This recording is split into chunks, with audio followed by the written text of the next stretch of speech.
obras, ¿verdad? Entonces, vamos a comenzar. Vamos a orar.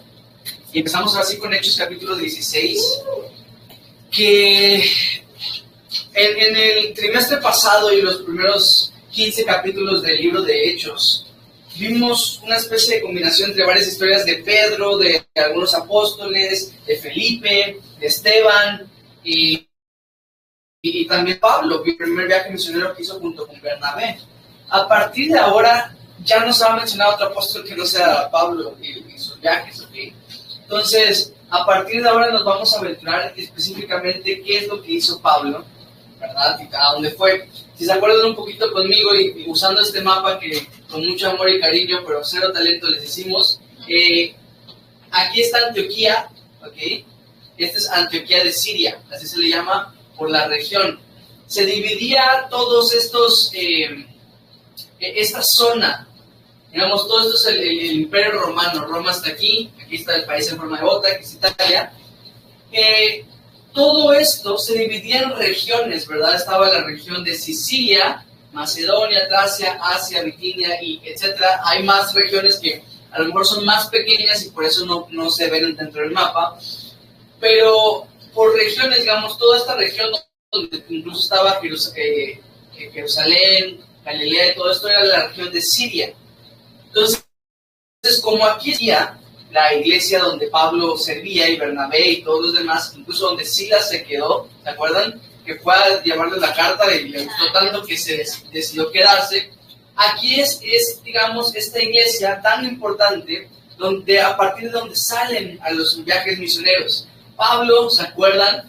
Cuando salió de Antioquía se fue a Seleucia, que es el puerto. Antioquía, si logran hacer zoom in aquí porque ustedes están muy lejos, pero la Antioquía no está directamente con el mar, sino Seleucia. Viaja hacia Chipre, no sé si se acuerdan, aquí donde vieron al mago y bla bla. De aquí se va para Perge, ¿verdad? Listra, Iconio, Derbe, en estas ciudades donde lo apedrean incluso, y aquí es donde regresa. El primer viaje misionero fue algo corto, ¿ok? Ahora, y regresó, ¿por qué? Porque fue, ¿cómo se dice? Confirmando las iglesias, ¿verdad? Consolando, estableciéndonos incluso y cosas así. Entonces se regresa a Antioquía, tienen este evento, se le conoce como el Concilio de Jerusalén, y aquí es donde mandan a Pablo, ¿verdad? Hasta Jerusalén. Ya vieron que es un viaje un poco largo, ¿va? Aquí es donde tienen el Concilio de Jerusalén, y pues ahora no le van a exigir a los gentiles que cumplan las leyes judías, porque pues la salvación no depende de las obras, sino de la gracia de Dios. Entonces regresan a Antioquía y dice que Pablo tiene este anhelo por visitar a las iglesias, y es donde se dividen Bernabé y Pablo, ¿verdad? Una cosa que vimos la semana pasada es que no toda división de opiniones debe resultar en división en el cuerpo. Ellos pensaban diferente sobre qué hacer con Marcos, y en lugar de que dijeran, ahora y dijeron, tú haces tu propio viaje misionero, yo voy a hacer el mío. Bernabé se fue con Marcos, ¿hacia dónde? Hacia Chipre. Bernabé es de aquí. Entonces, Bernabé agarró la ruta de siempre. Por otro lado, Pablo, dice la escritura, y ahorita lo vamos a ver, se va ahora para ahí. Se puede ver que ambos toman caminos diferentes, ¿ok? Simple y sencillamente, eso es lo que es. No es que ahora eran enemigos Pablo y Bernabé, no es que ¿qué vamos a hacer con los diezmos? No, nada que ver, ¿va? Esto era simple y sencillamente que incluso las divisiones en las matemáticas de Dios resultan en multiplicaciones, ¿verdad? Porque ahora ya no había un grupo misionero, sino que había Pablo con Silas yendo ahora a otra ruta diferente. Ahora, si se supone que abarcamos acá, ¿por qué el mapa agarra a todos acá? Porque todo esto vamos a ver después, ¿ok? Entonces, precisamente para que Pablo llegase a escribir que hasta el último rincón de la tierra llegó el Evangelio, es porque el Evangelio se expande. Imagínense, después del libro de los Hechos, ¿qué libro sigue en el Nuevo Testamento? Romanos, ¿dónde está? Roma, ¿dónde está? Hasta acá. Y escribe una iglesia, que si se acuerdan, porque lo hemos visto varias veces, eran varias casas iglesias, ¿va? Escribe una iglesia hasta allá. ¿Cómo llegó el Evangelio hasta acá? Ahí lo vamos a ver, ¿no? Pero el punto es de que se fue expandiendo. Estamos viendo cómo el Evangelio se va expandiendo poco a poco, ¿ok? Cómo el Evangelio se va expandiendo. ¿Y Pablo viajó a todos los lugares? Casi. Sí. Pablo y otros hermanos, o sea, no crean que Pablo fue el que llevó el Evangelio a todo el mundo, pues no. Pablo es donde se centra el libro de los Hechos, ¿verdad? Pero también hubo grandes, ¿se acuerdan cuando vimos la muerte de los apóstoles? Y vimos que unos se fueron a la India, y otros se fueron a Egipto, y otros a Etiopía, ¿verdad? Este es el rinconcito, para que se ubiquen en el mapa del mundo. Yo no sé qué tan buena es su geografía, pero esta región, digamos, es Asia. Esta región de acá es Europa, y esta región de acá es África, ¿ok? Entonces estamos en este rincón donde se unen, digámoslo así, se unen Europa, Asia y África, y aquí está Israel. ¿Ven cómo está alargadito? Por eso les comparo siempre con la ropa. Pero bueno, aquí está Israel, y aquí está Israel hasta el día de hoy, ¿no? Porque así es como sigue. Obviamente, y pues no creo que sea necesaria la aclaración, pero este mapa no es un mapa exacto, ¿verdad? Está limitado por mi habilidad para dibujar, pero pues nos va a dar una muy buena idea de cómo se vivieron esos viajes, y nos van se va a vivir como que una ilustración, ¿no? Para ayudarnos mejor a entender cómo fueron estos viajes y todas las demás cosas, ¿ok? ¿Está bien? Sí. Excelente, pues vamos a orar entonces para que todo salga bien. Y de nuevo, hermanos, cuando predicamos la palabra de Dios siempre van a haber miles de oposiciones, ¿ok? ¿Tú qué tienes que hacer? Tratar de concentrarte, tratar de no distraerte, tratar de que cuando un celular suene, no digas, ¡ay, quién! No. Tratar es más, si puedes evitarlo y ponerlo en silencio, va, como en silencio.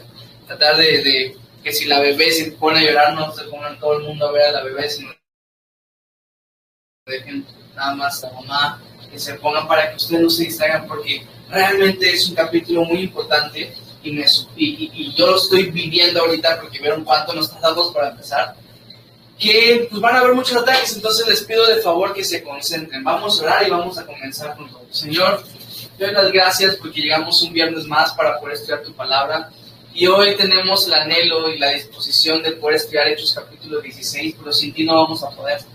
Así que te ruego, Señor, que nos ayudes a podernos concentrar, a que nuestro corazón, como una tierra bien trabajada, Señor, y en espera de la semilla de tu palabra, esté dispuesto y esté anhelante, Señor, de lo que tú quieras hablarnos el día de hoy. Aquí estoy, Padre, para que me uses y para que uses tu palabra como siempre, para exhortarnos, para consolarnos, para confrontarnos, Señor. Pues estamos para ti. Sabemos que tu palabra no regresa vacía, y hoy aquí hay más de un hermano, Señor, anhelante, con el corazón, Señor, dispuesto a escuchar tu voz. Te pido, Señor, que no permitas que mi humanidad nos limite, sino que sea un instrumento en tus manos, en las manos del Espíritu Santo, para hablar lo que tú quieras hablar. Te lo pedimos en el nombre de Jesús. Decimos amén. Amén. Venga. ¿Estamos listos? Sí, doctor.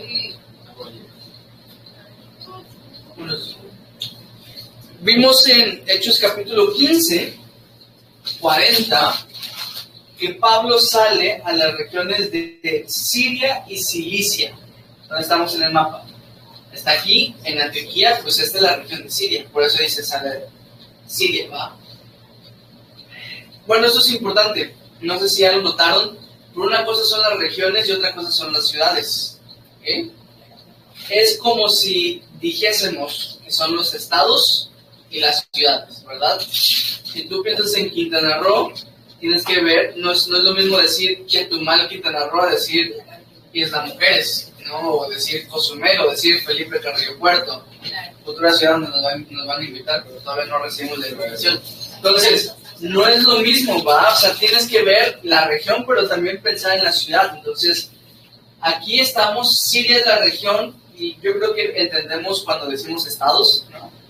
Digamos que son estados de todo el Imperio Romano, pero pues cada región es diferente. Entonces, aquí está la región de Siria, y se fue para Cilicia. Curiosamente, aquí está Tarso. ¿Se acuerdan quién era Tarso? Pablo, exactamente. Pablo era de Tarso, entonces se fue. Digamos que Bernabé se fue para Chipre, donde es, y Pablo se fue para Tarso, va también donde es.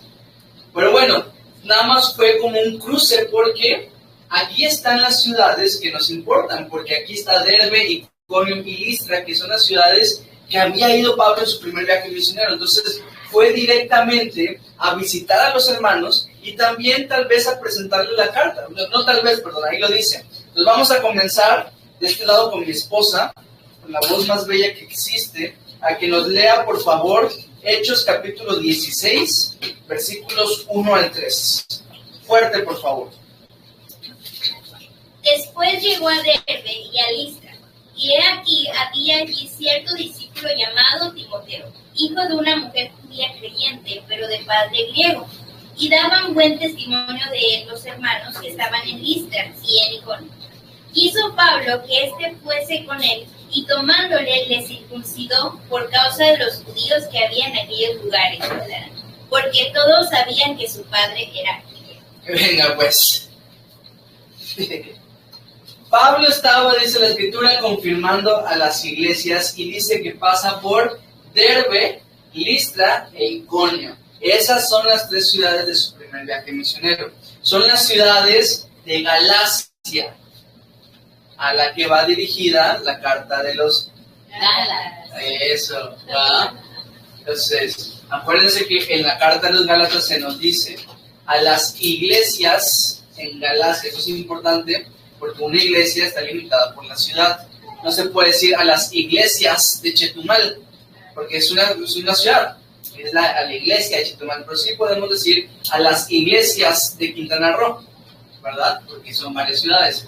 Entonces aquí está Derbe y Iconio y Listra, dice que iba confirmando a las iglesias, iba probablemente sacando la cartita diciendo, hey, buenas noticias. Justo como vimos que ya le había presentado su carta y les había mandado la carta de los Gálatas a los Gálatas. Y ahora llega con esta noticia de que Santiago había dicho esto y aquí está, va. De repente se topa una bella casualidad, que conoce a un joven llamado Timoteo. Efectivamente,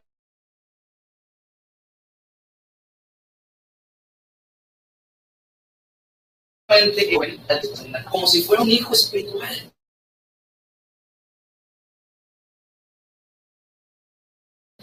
¿Verdad? Literalmente así lo llama. Y dice que llegando hasta Listra y Iconio, ¿va?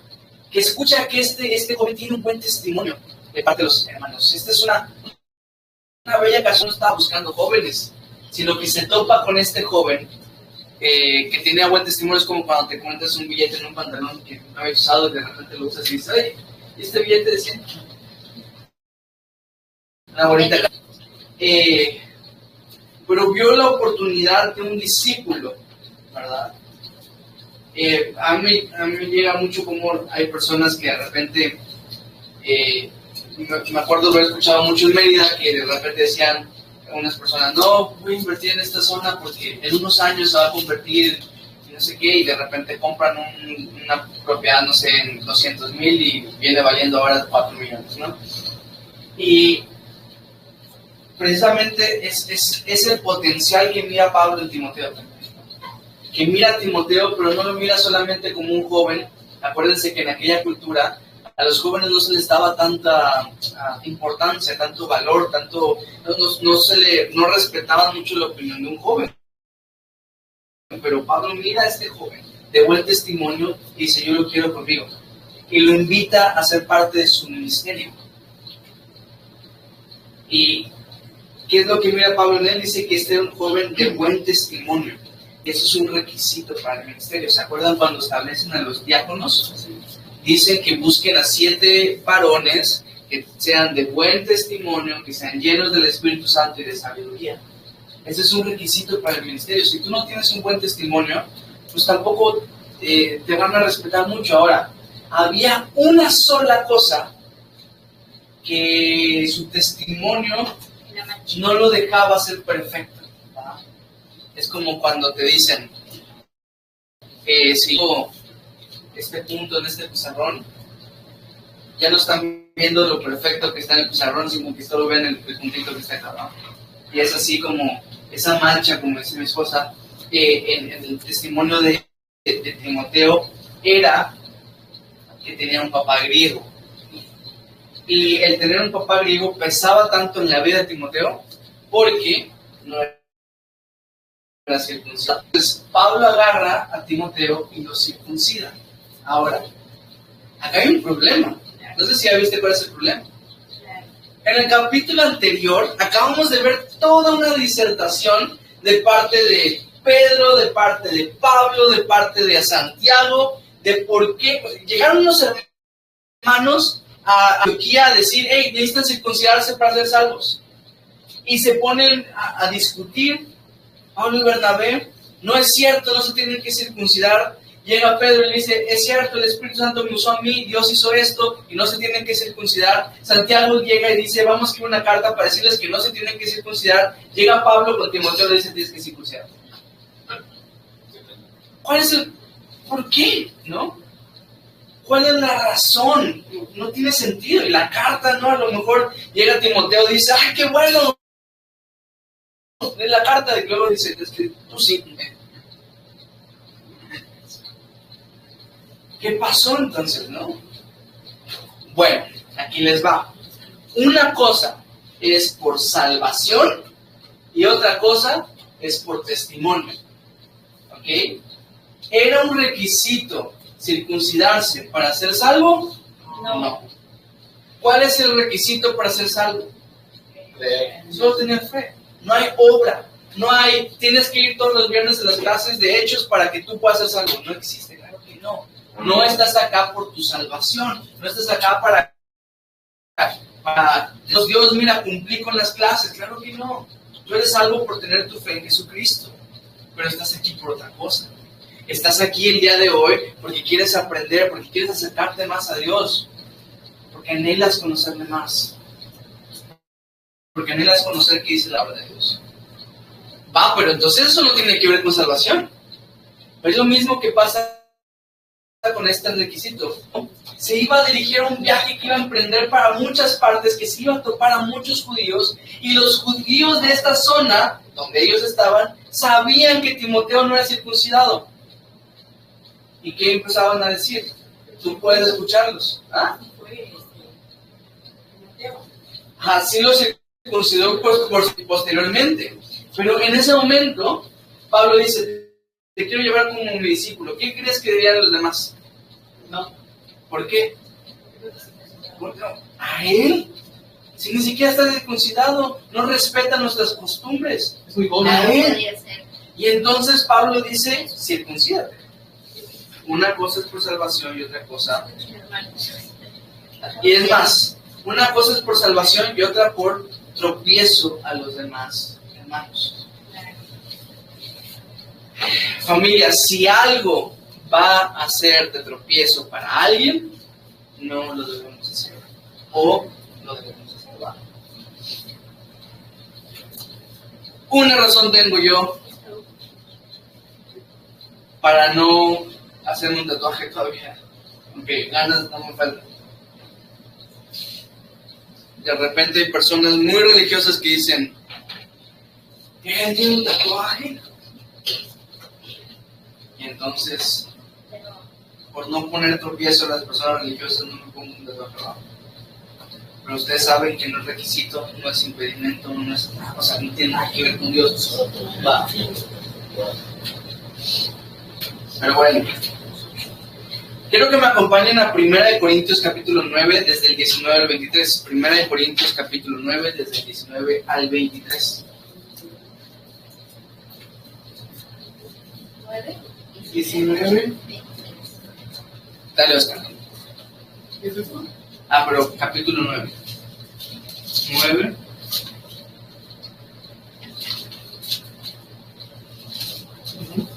Desde el versículo 19 hasta el 23. Espérame, 19. Oh, 19. La mamá de Timoteo era judía y su papá era griego. ¿Es eso? Exactamente. 19. A ver, escuchen por favor. 1 Corintios 9 del 19 al 23. ¿Qué dice? Por lo cual, siendo libre de todos, me he hecho siervo de todos para ganar mayor número. Me he hecho a los judíos como judío, ganar a los judíos, a los que están sujetos a la ley, aunque yo no esté sujeto a la ley, como sujeto a la ley, para ganar a los que están sujetos a la ley. A los que están sin ley, como si yo estuviera sin ley, no estando yo sin ley de Dios, sino bajo la ley de Cristo, para ganar a los que están sin ley. Me he hecho débil a los débiles, para ganar a los débiles. A todos me he hecho de todo, para ganar de todos modos de salve y a algunos. Y esto hago por causa del Evangelio, para hacerme copartícipe de él. Exactamente. Este es Pablo, no diciendo, yo sé que no estoy bajo la ley, pero me he puesto bajo la ley para ganar a los que están bajo la ley. Él dice, yo me hago judío para los judíos y me hago griego para los griegos.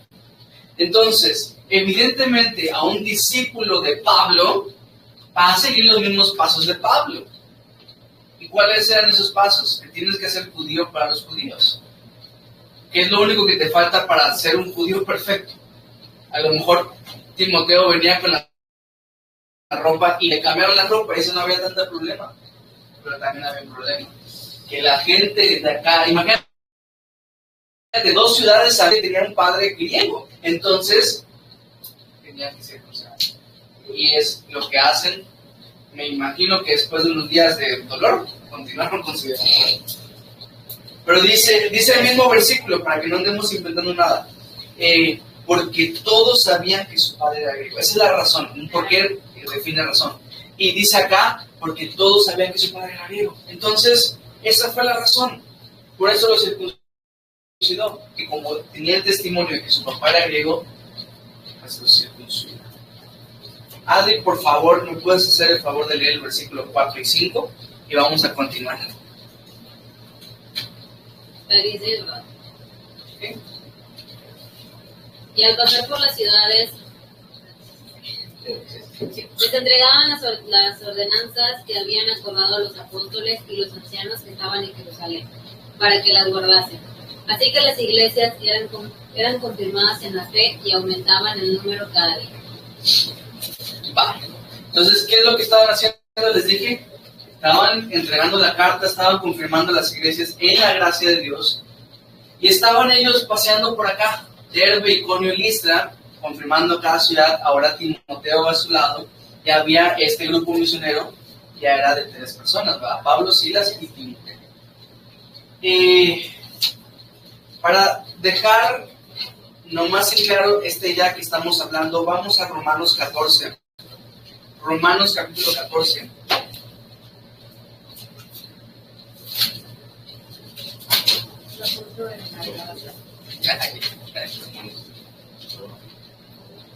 Romanos capítulo 14, versículos 13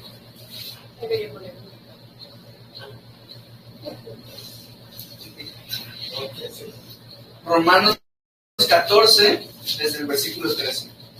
¿Ya estamos allá? Romanos, ¿cuál, perdón? 14,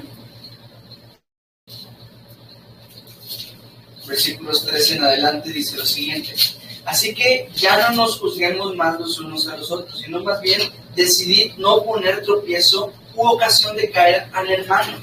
Yo sé y confío en el Señor Jesús que nada es inmundo en sí mismo, mas para el que piensa que algo es inmundo, para él lo es. Pero si por causa de la comida tu hermano es contristado, ya no andas conforme al amor. No hagas que por la comida tuya se pierda aquel por quien Cristo murió. No sea pues vituperado vuestro bien, porque el reino de Dios no es comida ni bebida, sino justicia, paz y gozo en el Espíritu Santo. Ya se dan cuenta, pues. Si algo le es de tropiezo a mi hermano, entonces no lo hagas. ¿Por qué? Si no es de tropiezo. ¿Por qué? Si entonces él es débil. Sí, puede ser.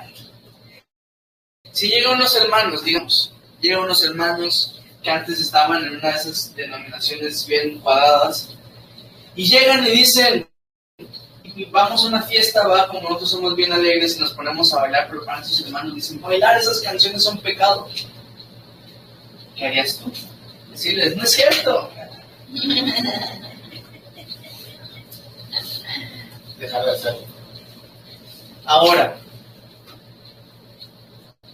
no quiere decir que ahora ya no vamos a bailar nunca en la vida.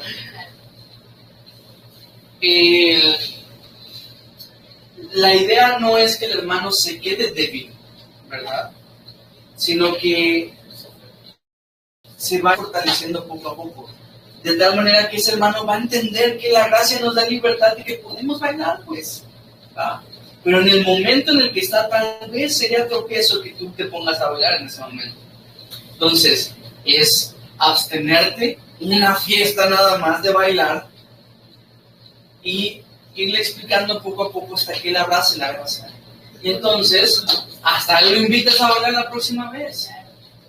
Pero es así como vamos. Porque acuérdense que los que piensan diferente no es que están perdidos, es que están equivocados. Los que piensan diferente, si hay una consecuencia, ¿sí? que son débiles. Entonces, ¿qué hay que hacer? Es como cuando llega alguien al consultorio con Gaby, y Gaby empieza a hacerte unas preguntas y te dice, ¿cuánto pan comes a la semana? No sé, no me acuerdo. Cosas así, ¿no? Y le van diciendo, no, yo como pan dulce todos los días, ¿no? Galletas todos los días, sándwiches todos los días, tortillas todos los días. Gaby me ha faltado. Obviamente la persona que hace este tipo de cosas, no me miren a mí. Obviamente la persona que hace este tipo de cosas, pues se va a afectar en su cuerpo, ¿cierto? ¿Qué tiene que hacer Gaby? Poquito a poquito va, o sea, irle quitando.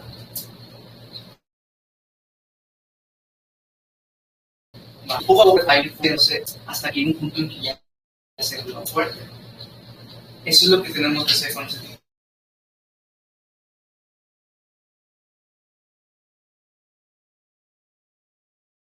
Bueno, okay. Todo, por favor, desde el 6 al 8. Vamos a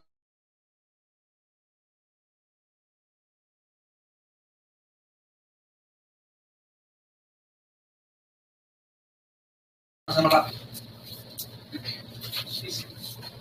Y atravesando Frigia y la provincia de Galacia, de Fenicia, intentaron ir a Bitinia, pero el Espíritu no se lo permitió. A Troas. Se lo lleva. Vamos a ver nuestro mapa. Dice que Pablo tenía el anhelo de predicar en Asia, y el Espíritu no se lo permitió. Y digo que está muy chiquita y por eso no la pude poner. Estaba como por acá, digamos. Pasaron por Misia, quisieron predicar en Bitinia, y descendieron hacia Troas. Troas es esta ciudad portuaria, es un puerto. Entonces, en esta Asia, donde está Éfeso, pero en esta Asia es donde están, por ejemplo, las 7 iglesias del Apocalipsis. ¿Okay? La Odisea, Tiatira y todas las demás iglesias que están aquí. Como no son relevantes para Hechos, no la puse, pero aquí están. ¿Okay? Perfecto. Entonces, venga. Hay cosas que son obvias que el Espíritu Santo no te va a permitir. Por ejemplo, pecar. ¿Okay? Cualquier tipo de pecado no te lo va a permitir. El Espíritu Santo obviamente te va a gritar, ahí no es. ¿Va? Pero Pablo quería predicar el evangelio en Asia y el Espíritu no se lo permitió. Y después quería predicar el evangelio en Bitinia y el Espíritu no se lo permitió. ¿Predicar el evangelio es malo? ¿Y entonces por qué no se lo permitió? Pues entonces hay tiempos y no hay tiempos. ¿No se supone que tenemos que predicar a tiempo y fuera de tiempo? Ya.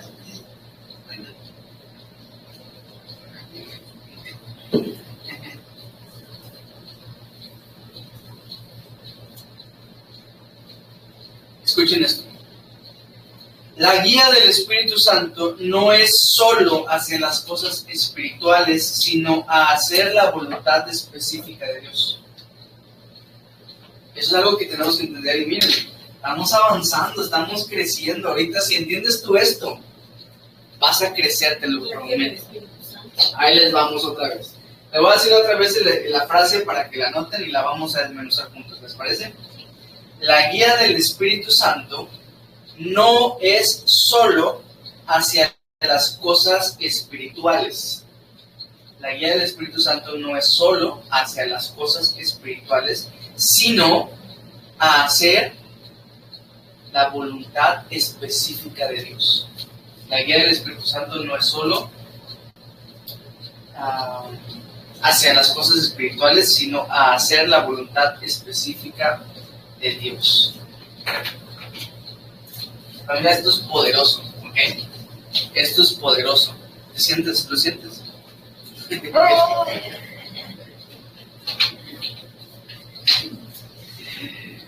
Vamos a ver 3 conceptos, ¿ok? Creo que esto lo va a explicar mejor. Una cosa es, le vamos a llamar el plan de Dios. Lo otro va a ser la voluntad general.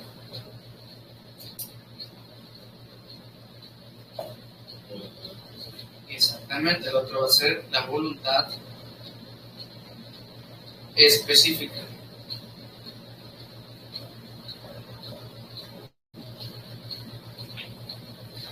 Se los dije, entonces no me critiquen por eso. Plan de Dios, voluntad general, voluntad específica. Está literalmente de más a menos. ¿Okay? Está de lo general a lo específico, a lo particular, ¿no?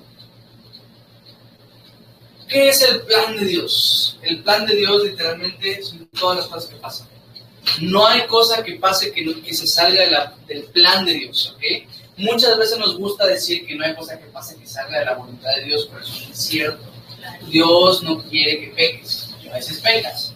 Eso se salió de la voluntad de Dios, pero no, es porque estaba dentro del plan de Dios. Dios tiene un plan trazado desde el principio hasta el fin, ya está todo escrito, ya está lo dicho desde que pasó que Génesis, no le agarró de sorpresa a nuestro Dios, que ella sabía. De hecho, dice Romanos que Él sujetó a todos en desobediencia para poder tener misericordia de todos. Ya estaba el plan establecido, ya se sabe cómo se va a terminar el asunto. Ese es el plan de Dios. Ahora, hay algo que se le llama teológicamente la voluntad general de Dios. La voluntad general de Dios es que Dios quiere que ores, que Dios quiere que te congregues, que Dios quiere que leas la Biblia. Eso es la voluntad general, eso lo vemos en la Escritura y son los mandatos, por ejemplo, que vemos en el Nuevo Testamento. Eso es lo que Dios quiere, ¿verdad? Orad sin cesar, dad gracias a Dios en todo, estad siempre gozosos. Esa es la voluntad general de Dios. Pero aparte de la voluntad general de Dios, existe la voluntad específica de Dios. Eso es la voluntad para ti. Dios tiene un plan específico para tu vida. Dios tiene una voluntad específica para tu vida, ¿verdad? Dios quiere que tú prediques a toda criatura, sí, lo dice Marcos capítulo 16. Dios quiere que vayas y prediques a todo el mundo, sí, está ahí la gran comisión. Pero hay una voluntad específica que te va a guiar específicamente a cierto lugar para que te encuentres con cierta persona y le puedas predicar el evangelio. ¿Me entiendes? No te digo no busques el plan de Dios, no te digo no busques la voluntad general de Dios, pero te digo busca la voluntad específica de Dios. Aquí lo estamos viendo. No es que esté mal predicar el Evangelio en Asia, y de hecho, después lo va a hacer. Después va a ir a Éfeso y se va a convertir un montón de personas y después lo van a expulsar y van a quemar un montón de cosas. Ya lo vamos a ver cuando lleguemos a ese capítulo en Hechos. Pero en ese momento el Espíritu Santo le dijo, es que no es allá, es que no es acá, es que te me vas para Troas. Y se fue para Troas. ¿Me van entendiendo? Déjenme reforzarles con esto. Que sea bueno no quiere decir que sea la voluntad de Dios. Es que no sabes el trabajo buenísimo que me están ofreciendo. ¿Han escuchado? Mi respuesta siempre es, excelente, ¿eso es lo que Dios quiere para ti? ¿Ya lo oraste? Es que es una oportunidad buenísima. ¡Qué bueno! Y si la tomas, pues te va a beneficiar. Pero a lo mejor no sabe lo que Dios quería para ti.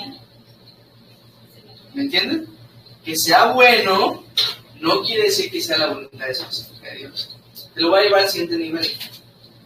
Que sea espiritual no quiere decir que sea la voluntad de Dios específica para ti. Como escuché de alguien decir,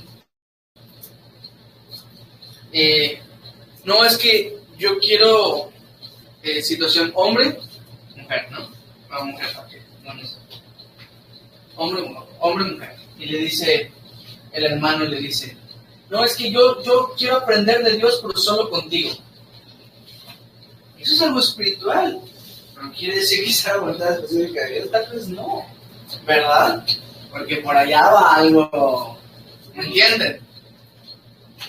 Y es que esas son situaciones más obvias, pero hay situaciones menos obvias, ¿va? Donde a lo mejor el Espíritu Santo está andando tú en el taxi y te dice, predícale.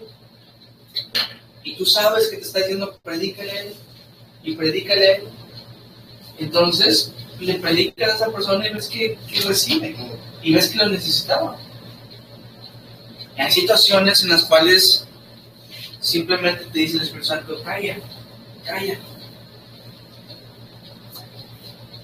Imagínense lo poderoso que te volverías cuando entiendas que hay una voluntad específica para ti.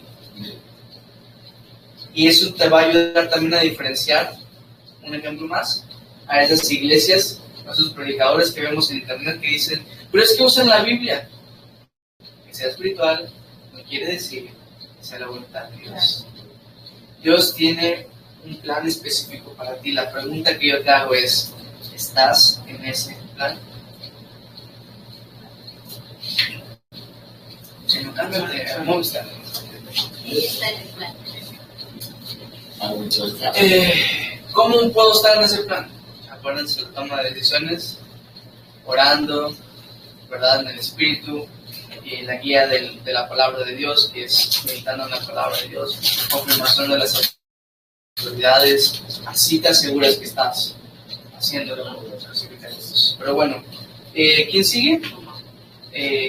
Mamá Yoli, por favor, versículos 9 y 10. Se levantó a Pablo una visión de noche. Un varón macedonio estaba de pie, tocándole diciendo, pasa a Macedonia y ayúdame. El siguiente también. Cuando vio la visión, enseguida procuramos partir para Macedonia. Dando por cierto, Dios nos llamaba para que la anunciásemos El Evangelio. Excelente. Es que esto hasta me emociona decírselos. Les digo por qué Dios los guió a Troas. Una persona estaba allá, llamada Lucas. Se dieron cuenta cómo cambió el sujeto de que ellos estaban haciendo esto. Ahora nosotros hacíamos esto. Miren cómo cambia el sujeto.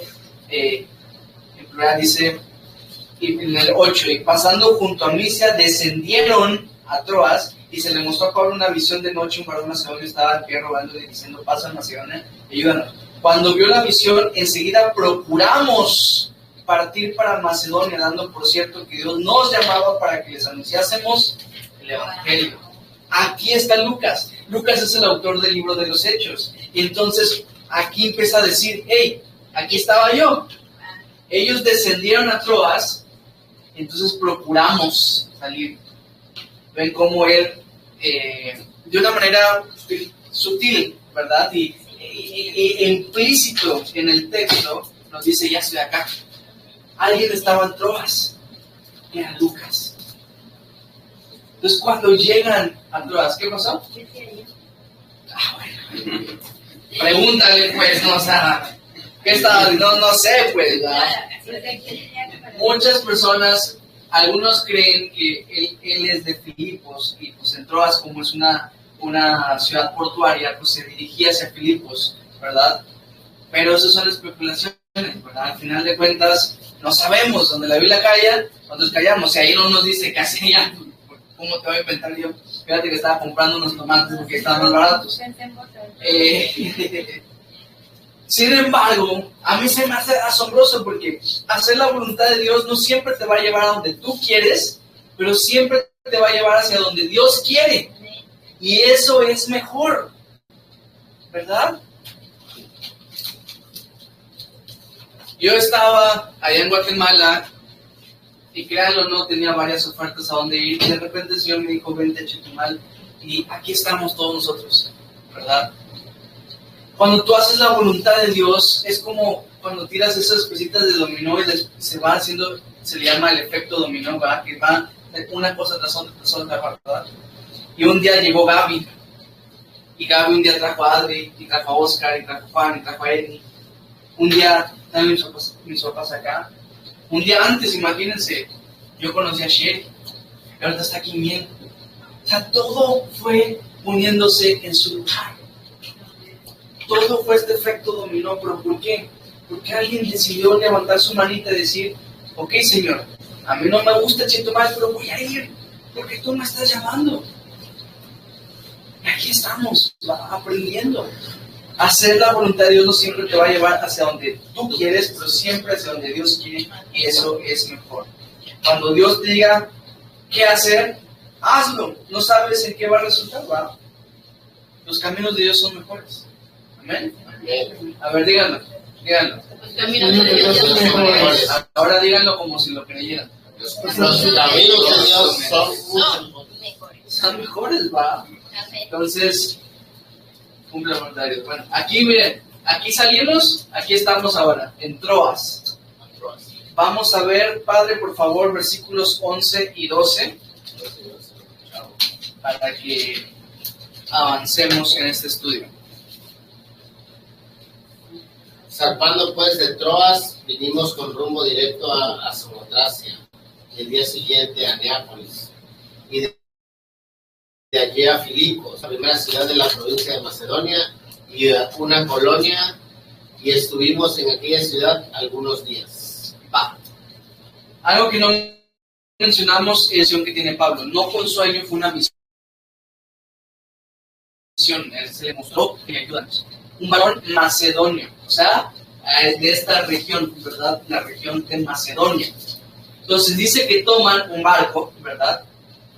¿Cómo se llama el barco? No lo sé. Pero dice que se fueron a Samotracia. Samotracia era una isla justo antes de entrar para allá, en el mar Egeo. Este mar se le llama Egeo, ¿ok? Ahí lo vamos a agregar con un Sharpie para que tengan ahí. Es el mar Egeo. ¿Por qué siempre yo? No lo sé, ahí lo vamos a averiguar. Pregúntale a la ella de WhatsApp, pero eso es chile. Bueno, pasan por Samotracia, probablemente pues para descender, pasar la noche ahí, y después se embarcan otra vez y pasan ahora a Neápolis. Neápolis literalmente era la ciudad que se veía como un punto de partida, ¿okay? Ahí es como que donde encallaban los barcos y de ahí se iban para las demás ciudades, ¿ok? Entonces llegan a Neápolis y como solo es un puerto que sirve para recibir barcos, pues se van a la primera ciudad, y ahí mismo lo dice, la primera colonia que hay en Macedonia. ¿Cuál es? La ciudad de Filipos. ¿Ok? Entonces, aquí es donde se pone bueno para la persona que hizo Filipenses, ¿va? La que tiene su proyecto Filipenses, porque aquí estamos entrando a Filipos. Vamos a hablar de Filipos. Filipos fue una ciudad fundada por el rey Filipo II, y probablemente no sabes quién es, pero a lo mejor te suena esto. Era el padre de Alejandro Magno. ¿Okay? Él conquistó esta de Macedonia. Hay otras personas que creen que Alejandro Magno lo conquistó y se lo dedicó a su padre, pero la versión oficial, hasta donde yo sé, es que Filipo II fue el que conquistó la ciudad de Filipos, ¿okay? Y la bautizó con su mismo nombre. Era una importante colonia romana. De hecho, vamos a ver que la mayoría de ciudades a donde Pablo va a establecer iglesias eran ciudades importantes, eran ciudades grandes, importantes en su comercio y otras cosas. Como era una colonia romana, pues esto le permitía gozar de los privilegios y derechos que las leyes romanas otorgaban a sus ciudades, por lo cual el ser una colonia romana era algo que se cuidaba en las mismas ciudades porque te daba un montón de privilegios. No sé si sepan, pero el ser un ciudadano romano te daba un montón de privilegios para el Imperio Romano. No es lo que es literalmente, yo me lo imagino así como ser un ciudadano americano, ¿no? Ya cuando estás allá y pueden ser residentes unos, pueden ser ilegales otros, pero cuando tienes ciudadano americano ya es como si tú fueras americano y te dan todos los privilegios y todos los derechos de un americano. Bueno, así es una ciudadanía romana, solo que contaba con la protección de mismo Roma.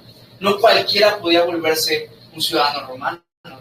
No tú podías entrar como ahora podemos hacer nuestros procesos con la visa americana. No podías hacer eso. Literalmente tenía que dártelo por honor, porque si luchabas en una guerra romana, te daban el privilegio de convertirte en ciudadano romano, si es que no morías, ¿va? Que si tu ciudad se volvía una colonia romana, entonces podías solicitar tu ciudadanía romana y te lo otorgaban. Algo bastante delicado y bastante con muchos privilegios. Ahora, también Filipos era la primera ciudad, por ende, también fue la primera iglesia europea de Pablo, porque aquí ya estamos en la zona europea. ¿Ok? Aquí ya, esto era, digamos, continente asiático, continente europeo. ¿Ok? Macedonia está en Europa. Por lo cual, la primera ciudad europea a la que Pablo visita, Filipos. La primera iglesia que Pablo funda, europea, Filipos. ¿Va? Gaby, por favor, versículo 13. Todo eso era importante para el contexto de tu proyecto, pero bueno. Versículo 13. 13A. 13. Ah, eso. Yo quería leer más. Sí. Y un día de reposo, salimos fuera de la puerta, junto al río, donde solía hacerse la oración, y sentándonos hablamos a las mujeres que se habían reunido. El modus operandi de Pablo, la estrategia paulina, si lo podemos llamar así, ciudad a la que llegaba, al primer lugar al que visitaba, era la sinagoga judía, ¿verdad? Los judíos, como los mexicanos, están en todas partes, ¿verdad? Y habían judíos también en Filipos, y la estrategia de Pablo era ir primero a la sinagoga, pero dice que van a un río donde las mujeres se reunían a orar. Es por esta razón que se cree que no habían muchos judíos en Filipos, por lo que no había una sinagoga. La ley en aquel tiempo era que tenía que haber mínimo 10 hombres judíos para poder levantar una sinagoga judía. Por lo cual, si no había una sinagoga judía aquí, quiere decir que ni siquiera habían 10 hombres judíos. Y de hecho, dice que les fue a hablar a las mujeres, por lo cual nos indica que tal vez ni habían 5, pues, ¿me entienden? O pues que las mujeres eran más. Acuérdense que como Lucas el griego está escribiendo todo esto, le daba mucha más importancia o relevancia de la que normalmente se le da a las mujeres en aquella época. Así eran esos tiempos, ¿ok? Gaby, otra vez, versículo 14 y 15, por favor. Entonces una mujer llamada Lidia, vendedora de púrpura de la ciudad de Tiatira, que adoraba a Dios, estaba oyendo, y el Señor abrió el corazón de ella para que estuviese atenta a lo que Pablo decía. Y cuando fue bautizada, y su familia nos rogó diciendo: si habéis juzgado que yo sea fiel al Señor, entrad en mi casa y posad. Y nos obligó a quedarnos. Y nos obligó a quedarnos, ¿verdad? Han conocido personas así. Qué bonito va. Bueno, aquí nos encontramos con Lidia. Lidia, ¿quién era Lidia? Vamos a ver los datos que nos aparecen en estos versículos. Primero se nos dice que era una vendedora de púrpura. Antes se vendían colores, pero eran tintes en realidad con lo que se tenían los vestidos, las túnicas. Ahora, que sea vendedora de púrpura nos dice varias cosas. Por ejemplo, nos dice que era comerciante. Probablemente no era de allá, sino que ella llegaba a vender a Filipos, porque Filipos era una ciudad importante. También nos dice que era probablemente pues, de mucho dinero, ¿va? Porque el púrpura era caro, porque era el color con el que se vestía la realeza. Imagínense qué tan caro era vestir de púrpura, imagínense. Más o menos es púrpura. La reina Mamayoli. Pero imagínense, en aquel tiempo no habían telas de todos los colores, ¿verdad? Se tenían que ingeniar. Y si tú investigas, eso es una cosa maravillosa, cómo hacían todo ese tipo de cosas. Y la púrpura, no me acuerdo bien, lo investigué en algún momento, pero ya no me acuerdo bien, perdónenme. Pero algo así como que salía de, no me acuerdo si eran unas flores o unos gusanos, pero algo que era de poquito en poquito, por eso era muy caro. Porque para poder pintar todo una pica, pues tenías que hacer un trabajo. Algo que daba ese color, ¿no? Ajá, exactamente. Algo que daba ese color. Ahora, también nos dice que es de la ciudad de Tiatira. Tiatira, si te acuerdas tú, si has leído Apocalipsis en las iglesias, te acuerdas que había una iglesia que se llamaba Tiatira y como te dije, esto estaba en Asia. Probablemente Lidia también hizo ese viaje, se fue a Troas, pasó a ¿cómo se llamó? Samotracia, Nápoles y llegó a Filipos, ¿verdad? Ella era de Tiatira. También nos dice que adoraba a Dios y ella tenía ese testimonio de ser fiel. Probablemente no era judía, sino que simple era una simpatizante con los judíos, pero no se nos dice. No se nos dice, ¿va? Ahora sí que podemos especular tal vez. Lo que sí se nos dice es que adoraba a Dios y que estaba oyendo. Esta parte es importante. Y el Señor abrió su corazón. Esto es importante porque que Dios respalda las decisiones de cada uno. Si tú decides poner atención, Dios va a respaldar eso. Si tú decides cerrar tu corazón, Dios le va a hacer el doble sello, ¿okay? Para que no se abra tu corazón. Él respeta nuestras decisiones. Si tú has leído el libro de Éxodo, cuando son las 10 plagas del faraón, si no me equivoco es en la 6ª plaga, o sea, fueron 10 plagas. ¿Por qué creen que fueron 10? ¿No creen que con una pudo haber sacado Dios a su pueblo de Egipto? Pues era para darle una oportunidad más a Faraón, una oportunidad más a Faraón, una oportunidad más. Exactamente. Pero dice que en la primera plaga, dice que el Faraón endureció su corazón. En la segunda plaga, el Faraón endureció su corazón. En la tercera, el Faraón endureció su corazón. Por ahí de la 6ª, hay que corroborar ese dato. Ya no dice que el Faraón endureció el corazón, dice que Dios endureció el corazón del Faraón. Dios respaldó el deseo del Faraón. Él le dio tantas chances hasta que dijo que no vas a creer. Lo mismo se acuerdan que hemos visto, hace poco vimos con Judas Iscariote también. Él había decidido entregar a Jesús, él hizo el trato con los fariseos, él hizo todo esto. Nos arrepintió y llega a la última cena y dice que cuando Jesús le da el bocado, Satanás entró en su corazón. Ya, ahora sí, no antes. O sea, él ya había hecho todo este complot, él ya había, en el último momento que Jesús todavía le está dando chance. ¿Cómo sé que le está dando chance? Porque dijo, uno de ustedes me va a entregar. No tenía necesidad de anunciar eso. Pero le da un chance más y Judas no quiere, y entonces, ahora sí, bueno, Satanás entra en su corazón. Dios respalda nuestras decisiones que tomamos, ¿verdad? Por eso es tan importante tener el corazón correcto. De nuevo, tú solo pon la disposición. Ahora, ¿cuál fue el fruto de que ella estaba oyendo y que el Señor abrió su corazón? De que se bautizó, que fue a buscar a toda su familia y también se bautizaron ellos, y que también quiso ser hospedadora de aquellos siervos de Dios. Y no solamente quiso ser hospedadora, les obligó a quedarse con ellos, ¿no? O sea, ¿de qué manera? Imagínense Pablo del defensor de la fe, y nadie me... Ok, voy ahí, está ahí cediendo y yéndose a hospedarse con Lidia. Probablemente Pablo iba a buscar un mesón, un hotel, ¿no?, de aquella época para poder quedarse, y el líder le dice, no, te quedas en mi casa. Obligado, punto. Oscar, por favor, versículos 16 al 18. Aconteció que mientras íbamos a la oración, nos salió al encuentro una muchacha que tenía espíritu de adivinación, la cual daba gran ganancia a sus amos adivinando.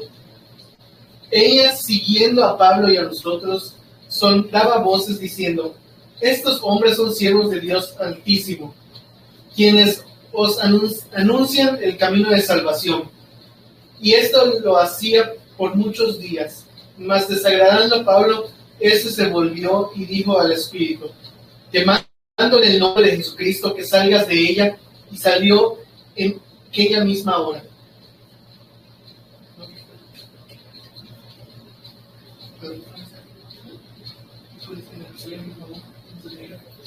Sí. Que salió en aquella misma hora. Bueno, entonces, esta muchacha era esclava, estaba endemoniada, eso es lo que sabemos de esta muchacha, ¿no? Y pues, esos dos factores me hacen pensar que era doblemente esclava, ¿verdad? Porque era esclava de sus amos y era esclava también de los demonios. Ahora, dice que tenía un espíritu de adivinación. Les hago una pregunta teológica otra vez. ¿Pueden los demonios adivinar el futuro?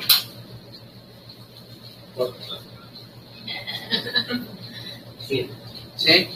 ¿Ellos saben el futuro? Pero de motivación, lo que va a ocurrir pronto. Yo diría, sí, pero por eso se dice, solo lo adivinan, no lo saben exactamente. Esa es una buena respuesta. Pues sí, bíblicamente ellos no saben qué va a pasar en el futuro. Eso es algo que sabe Dios. Dios es omnisciente, Satanás no es omnisciente. ¿Okay? Pero hay formas de manipularlo, ¿verdad? Si yo te digo a ti, si yo tengo aquí una red conmigo de actores, ¿no? Yo te digo, saliendo te vas a encontrar 100 pesos. Y hago que alguien tira ya unos 100 pesos cuando tú vas saliendo y de repente dices, me lo dijo, es cierto, él sabe el futuro. ¿No? Hay formas de manipular las cosas, y precisamente la muchacha estaba gritando que estos hombres son siervos del Dios Altísimo, quienes anuncian el camino de salvación.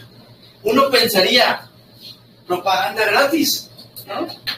O sea, pues me están dando a conocer a todos los demás, así van a acercarse conmigo. Pero Pablo pensaba diferente, ¿verdad? Esto no se trata de propaganda gratis, esto de hecho es una forma de manipular, porque imagínense cuando Pablo y Silas prediquen el camino de salvación y la gente crea, van a decir, ¿ya vieron? Yo se los dije, yo tengo espíritu de adivinación, ¿verdad? Entonces, al final de cuentas es una forma de manipulación, ¿verdad? Que te digan, Jesús salva, no quiere decir que ellos sabían la respuesta, sino que están usando esa verdad para agarrarse y propagandearse ellos mismos, ¿verdad? Es como la serpiente con Eva, ¿se acuerdan? La serpiente no le mintió realmente a Eva. Cuando le dijo, ¿qué te dijo Dios? ¿Que no comas de todo fruto? Ahí estaba manipulando, ¿va? Eva le dijo, no, podemos comer de todo fruto menos del árbol del conocimiento de bien y del mal. Porque dice que el día que comiera de eso morirás. Y le dice a la serpiente, no vas a morir. Sino que sabe Dios que el día que comas de ella vas a ser igual que Él. No le estaba mintiendo, pues, en el 100%, ¿verdad? Porque sí murieron. Ahí tenemos murió su espíritu y murió su comunión con el Señor y pues, fueron desterrados del paraíso. Claro que murió una parte de ellos, pero no murieron en un sentido de la vida física. Entonces no estaba mintiendo al 100%, pero estaba manipulando la verdad, para que ella se diera. ¿Y qué pasó? Se dio, porque fue engañada, porque fue manipulada, ¿verdad? Eso es lo que estábamos viendo acá. Una manipulación. Están agarrando la verdad, sí, pero están manipulándola y torciéndola de tal manera que ellos queden bien. Entonces, eso es una estrategia diabólica, ¿verdad? Allá de repente, cuando estábamos en Guatemala y viajábamos de la capital hacia un lugar que se llama San Lucas, y en el camino ves así unas casas enormes que dicen que son de narcos, ¿no? Y dicen, mejor esas nos contaban que dentro de esas casas habían pastores que tenían ellos sus propias iglesias y que contrataban pastores. Algo así que pasa aquí también en México, pero con sacerdotes, ¿no? Pero allá como hay más cristianos, pues tienen iglesias y tienen pastores. Y ellos nos contratan y me imagino que vas en sus reuniones, pues, y van y el pastor le dice, no, todo está bien, ¿no? Y les dan ahí una mochada, va, y pues ahí están. Ellos creyéndose a sí mismos, están bien por el simple hecho de que el pastor les dice que está bien. Eso es totalmente endemoniado, ¿no? Contaba un chiste un pastor una vez. ¿En qué se parece?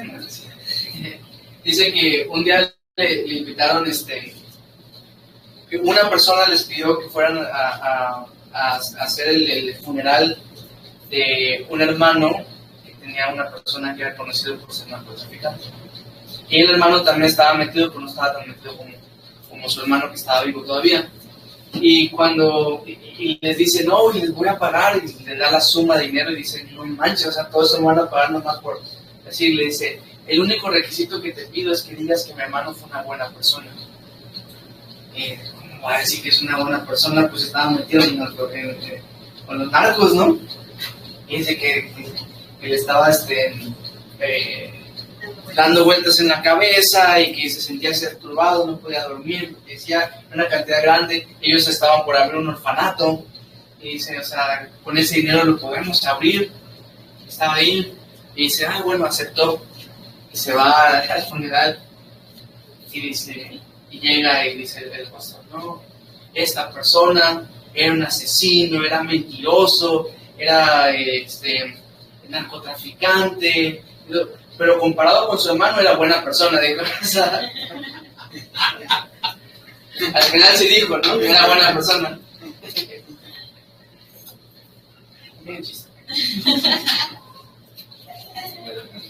La cuestión es que la manipulación de la verdad no quiere decir que sea verdad. Estamos claros con eso. Volvemos aquí con mi esposa, versículos 19 al 24.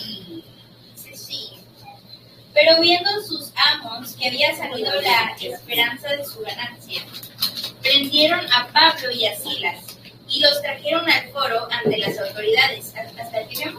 24.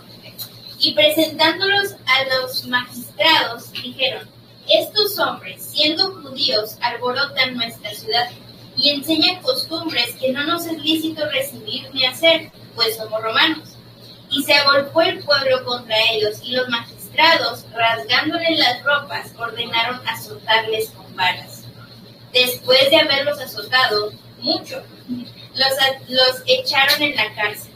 Mandando el carcelero que los guardase con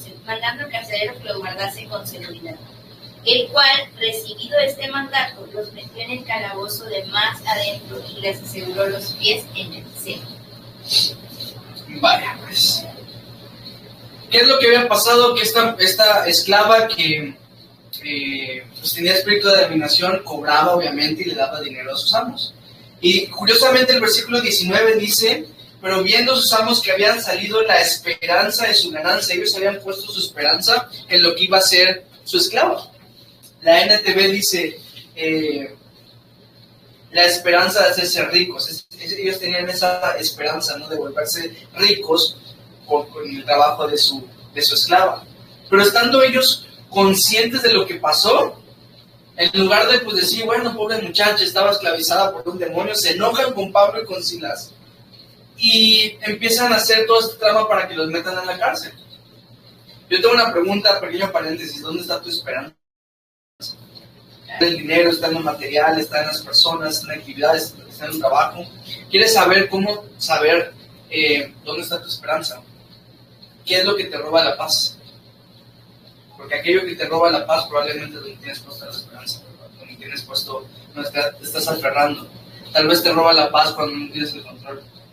Entonces tu esperanza está en el control, ¿no?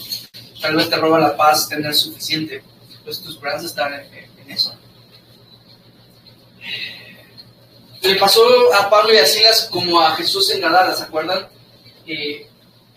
Jesús saca a este demonio, el endemoniado gadareno, y la legión de demonios que estaban en este cuate irse a los puercos, y los puercos se suicidan por el precipicio, y la gente que hace dice a Jesús, vete. ¿Por qué? Porque les quitaron, ¿no?, lo que ellos querían. Una vez intentaron hacer eso con Juan el Bautista.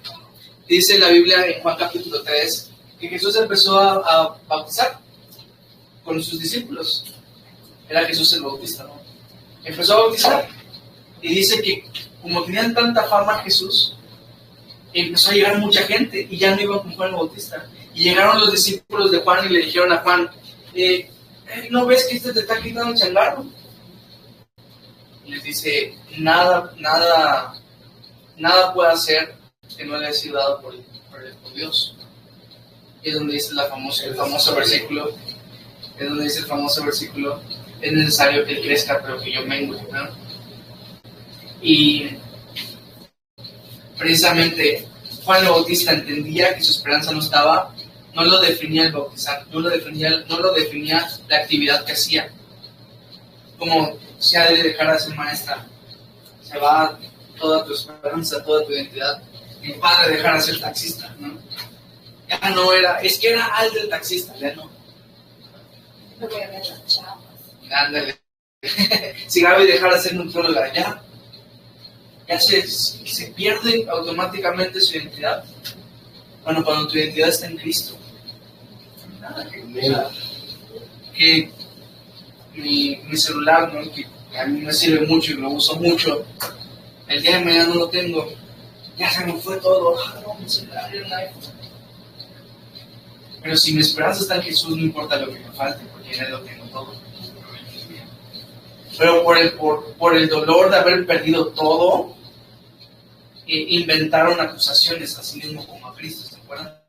Le pusieron testigos falsos y empezaron a decir, estos hombres siendo judíos alborotan nuestra ciudad, enseñan costumbres que no nos es lícito recibir ni hacer, pues somos romanos, ¿no?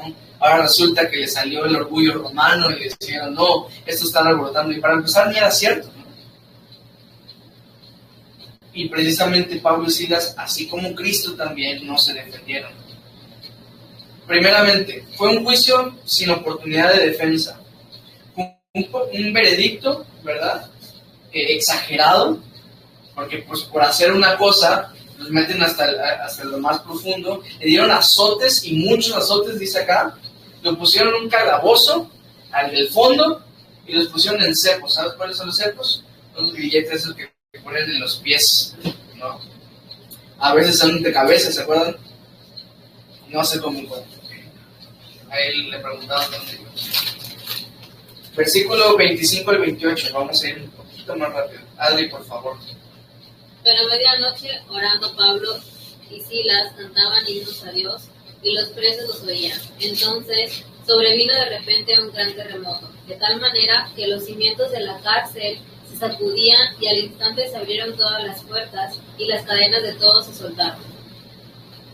Despertando el carcelero y viendo abiertas las puertas de la cárcel, sacó la espada y se iba a matar, pensando que los presos habían huido. Mas Pablo clamó a gran voz diciendo: no te hagas ningún mal, pues todos estamos aquí. Venga. Les pasa todo esto que acabamos de ver y ¿qué hacen? A medianoche ellos estaban cantando. O sea, el juicio no fue a medianoche, ¿me entienden? El juicio fue durante el día. Y dicen que lo meten hasta el cepo y a medianoche estaban cantando ellos. Y probablemente, algunos de los presos escuchaban que estaban cantando, ¿no? Y dice, y me gusta mucho, orando, cantaban, dice. O sea, se puede orar con una alabanza. Y tiene sentido porque cantamos a veces, decimos, hablando de esa de menguar, ¿no? Dice, yo quiero más de ti, habitar en tu presencia, menguar para que crezcas tú, y cada día seré más como tú. O sea, ¿qué le estás diciendo al Señor? Quiero más de ti, quiero ser más como tú, quiero menguar. Con una alabanza también estás orando. ¿Entiendes? ¿Tú qué harías en su lugar?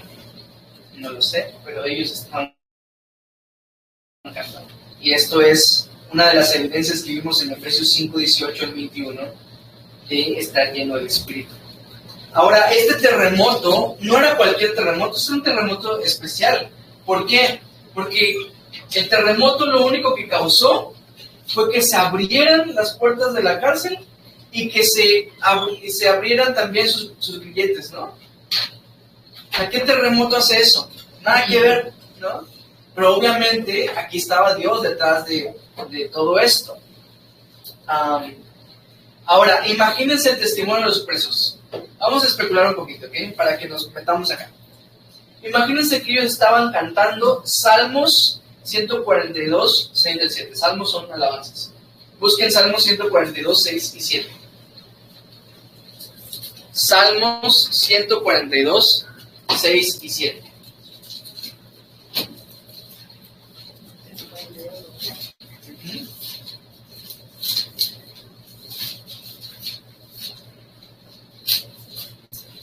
Salmos 142, versículos 6 y 7, lo va a leer mi mamá. Escucha mi clamor porque estoy muy afligido. Líbrame de los que me persiguen porque son más fuertes que yo. 6 y 7. Saca mi alma de la cárcel para que alabe tu nombre. Me rodearán los justos porque tú me serás propicio. Aquí están clamando, ¿no? Sácame de la cárcel y ¡pum! El terremoto, ¡pum! Se abren las puertas, ¡pum! Se abren los grilletes. Imagínate los presos, ¿no? ¡Hala! Ese Dios está muy bueno, ¿no?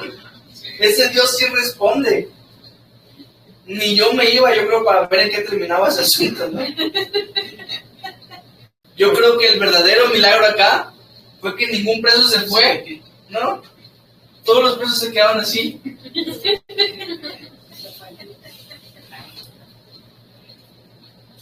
Y otra cosa específica, solo en la cárcel tembló.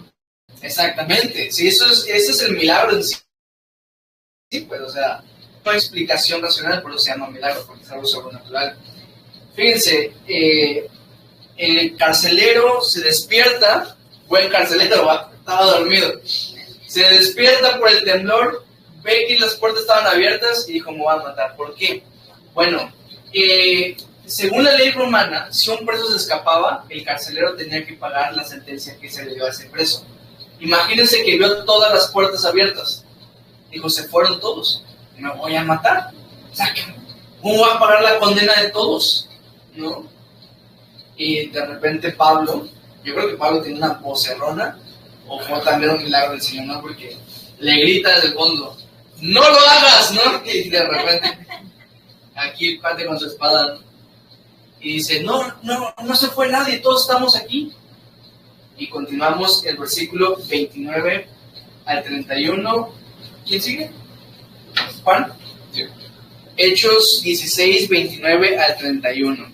Les iba a hacer una dinámica, se me olvidó, en donde íbamos a buscar un versículo que está muy sacado de contexto todo el tiempo. Pero ya que vamos a llegar al versículo, se me había ido. Léelo, por favor, 29 al 31. Él, entonces, pidiendo luz, se precipitó adentro y temblando se postró a los pies de Pablo y de Silas. Y sacándolos les dijo: Señores, ¿qué debo hacer para ser salvo? Ellos dijeron: Cree en el Señor Jesucristo y serás salvo, tú y tu casa. Sí, está bien. Aquí ahora vemos al carcelero, ¿verdad? Como puedes ver, este es el versículo al que me refería, que dice: cree en el Señor Jesucristo y serás salvo tú y tu casa. De repente te venden que si tú decides creer, tu familia también se va a convertir.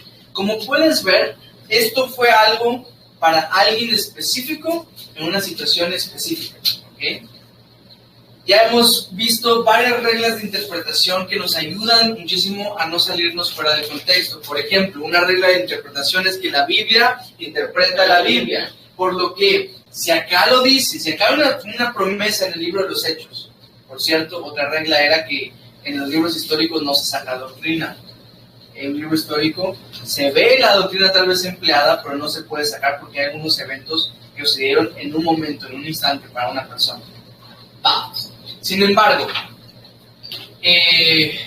si acá nos dice que cuando yo creo mi familia se va a convertir, debe haber otro pasaje en los libros ahora sí que son doctrinales que lo respalde, ¿no? Sin embargo, no hay un solo versículo que respalde eso, por lo que podemos deducir que esto no es así, no funciona así. Esto fue dicho para aquel carcelero y a aquel carcelero se le cumplió. Todos deseamos que funcione así, pero eso no lo enseña el libro, la Biblia. Juan 1:11 en adelante dice: a los suyos vino y los suyos no le recibieron, mas a todos los que le recibieron, los que creen en su nombre, se les dio la potestad de ser hechos hijos de Dios, ¿no? A los que le recibieron, los que creen en su nombre, ellos son los hijos de Dios, no los demás. Y después el versículo 13 es importante, porque se lo voy a leer. Dice: los cuales no son engendrados de sangre, ni de voluntad de carne, ni de voluntad de varón, sino de Dios. O sea, ni porque sean parientes tuyos, ni porque tú quieras que se conviertan, no es de voluntad de hombre. Los hijos de Dios son por voluntad de Dios. ¿Entienden? O sea, no funciona así. Me encantaría que así funcionara, ¿verdad? Ustedes saben que les he predicado mucho en mi familia y no todos se han convertido. La salvación es personal. Es algo que nos converge a cada uno. Cada uno toma su propia decisión. Probablemente el carcelero también se refería a ser salvo del castigo romano. ¿Entienden? Porque se iba a matar en ese momento. ¿Cómo puedo ser salvo? ¿Cómo puedo salvar y librar de este castigo? A lo mejor existe, se refiere a salvación en Jesucristo. No sería raro tampoco, porque acuérdense que estuvo, quién sabe cuántos días, la muchacha endemoniada gritando: ellos les van a enseñar el camino de salvación, ellos les van a enseñar el camino de salvación. Y probablemente el carcelero escuchó eso, y cuando vienen Pablo y Silas le dice: ¿cómo puedo ser salvo? ¿No? O sea, enséñame a mí el camino de salvación. Y entonces le responde Pablo: cree, ¿no? Eni, por favor, 32 al 34. Y le hablaron la palabra del Señor a él y a todos los que estaban en su casa. Y él, tomándolos de aquella misma hora de la noche, desde la luna de las estrellas, enseguida se bautizó. Se bautizó él con todos los suyos. Y llevándolos a su casa, le puso a la mesa. Y se regocijó de toda su casa de haber creído a Dios. Esto es importante. Miren la familia del carcelero. Como para empezar, una bonita imagen, porque probablemente el carcelero fue el que le dio los azotes. Así funcionaba. Y ahora es el mismo carcelero el que le está vendando las heridas, que a lo mejor él mismo les había provocado. Eso es lo que hace el evangelio, transforma. Pero vean cómo la familia no creyó por la fe del carcelero. También a ellos se les predicó desde el 32 y les hablaron la palabra del Señor a él y a todos los que estaban en su casa, y después se bautizaron, ¿va? O sea, también ellos fueron expuestos al evangelio y entonces decidieron creer. No funciona así. de que me ven con tanta fe y por eso van a creer toda mi familia. No, hay que ponerles, ¿verdad? Hay que predicarles. Y cuando prediques y ellos crean, entonces se van a convertir. Gloria a Dios que la familia del carcelero sí se convirtió y se bautizaron todos. Padre, por favor, 35 al 39.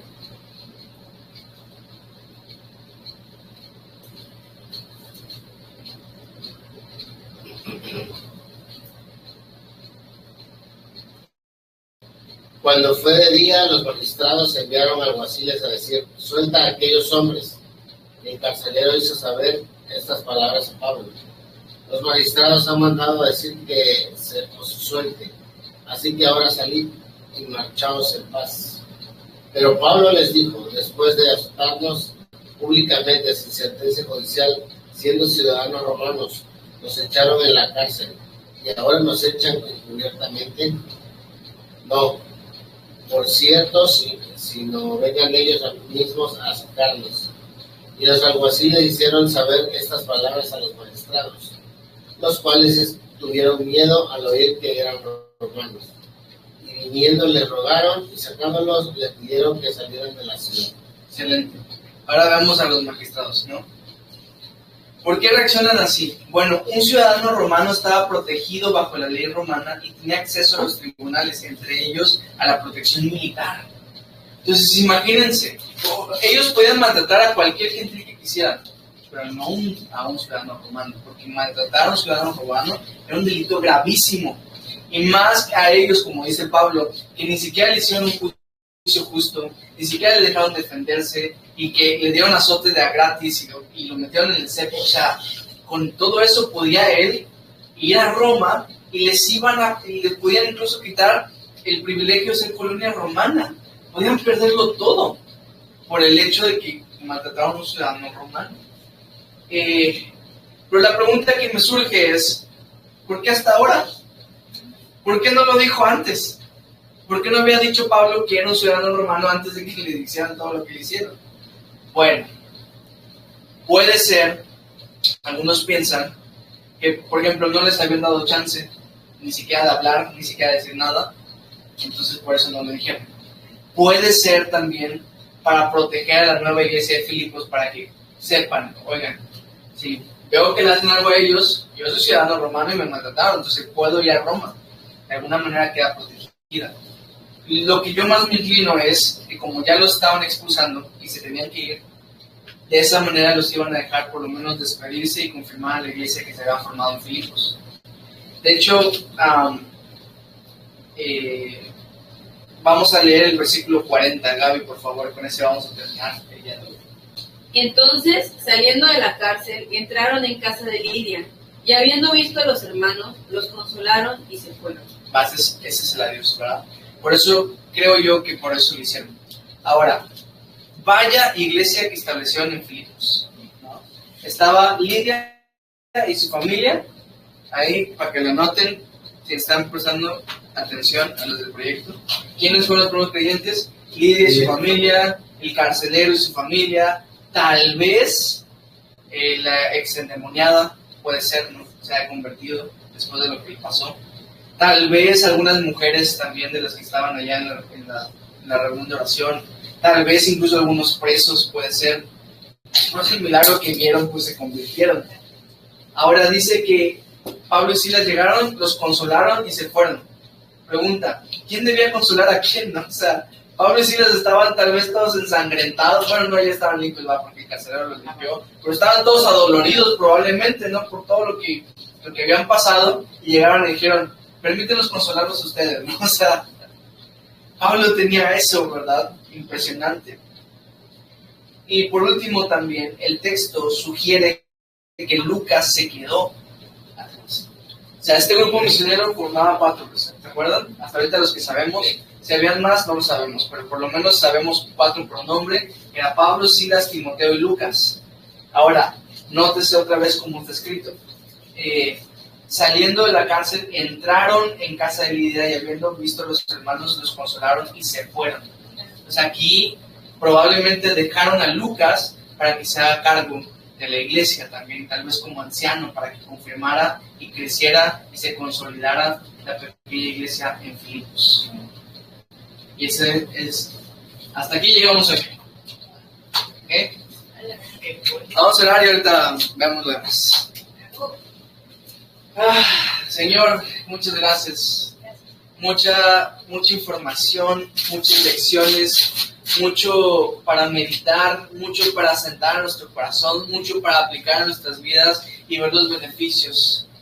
Te pido, Padre Santo, que las lecciones que vimos el día de hoy las podamos poner en práctica. Te pido, Padre Santo, que aprendamos a buscar tu voluntad específica todos los días, que vengamos a ti, que busquemos tu guía, Espíritu Santo, y que tú seas el que nos lleve hacia los lugares que tú quieras llevarnos. Si es que vayamos a otra ciudad, si es que vayamos a otro lugar, o simplemente aquí en nuestra misma ciudad, llévanos con las personas correctas. Cuando vamos a las actividades a las que vamos, llévanos para predicar tu evangelio y que más personas te conozcan a ti, Señor.